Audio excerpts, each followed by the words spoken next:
લારી બંધ કરાવવા ગયેલી સયાજીગંજ પોલીસે આમલેટની લારીવાળા યુવકને માર માર્યા બાદ રોડ પર ઢસડ્યો હતો, જેમાં ગંભીર રીતે ઘવાયેલ યુવકને સયાજી હોસ્પિટલ બાદ ખાનગી હોસ્પિટલમાં ખસેડાયો હતો. બનાવને લઈને ડીસીપી, એસીપી અને પીઆઈ સહિતના અધિકારીઓ દોડી ગયા હતા.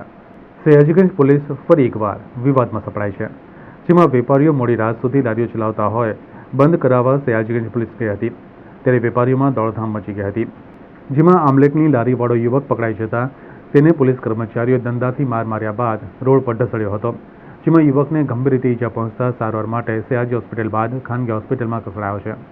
ઘટનાને પગલે ડીસીપી, એસીપી, પીઆઈ સહિતના અધિકારીઓ દોડી ગયા હોવાનું પણ જાણવા મળ્યું હતું. માર મારનાર 3 પોલીસ કર્મચારીઓને ઝડપી પડાયા હોવાનું પણ જાણવા મળી રહ્યું છે.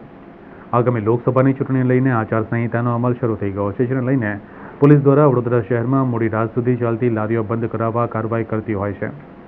સયાજીગંજ વિસ્તારમાં વેપારીઓ દ્વારા ખાણીપીણીની લારીઓ મોડી રાત સુધી ખુલ્લી રાખવામાં આવતી હોય મંગળવારે મોડી રાત્રે સયાજીગંજ પોલીસની ટીમ લારીઓ બંધ કરાવવા માટે પહોંચી હતી, ત્યારે પોલીસ વાનને જોઈને વેપારીઓ સહિતના ગ્રાહકોમાં દોડધામ મચી જવા પામી હતી, પરંતુ A1 ફૈઝાન આમલેટની લારી ચલાવતો ફૈઝાન નામનો યુવકને પોલીસે ઝડપી પાડ્યો હતો.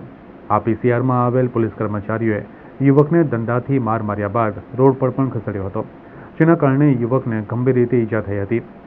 એ પહેલા સારવાર અર્થે આ યુવકને સયાજી હોસ્પિટલ ખસેડવામાં આવ્યો હતો, જોકે હોસ્પિટલમાં હાજર તબીબો દ્વારા યુવકની હાલત ગંભીર હોવાના કારણે ખાનગી હોસ્પિટલમાં ખસેડ્યો હતો, જેથી યુવકને વધુ સારવાર માટે ખાનગી હોસ્પિટલમાં ખસેડાયો હતો.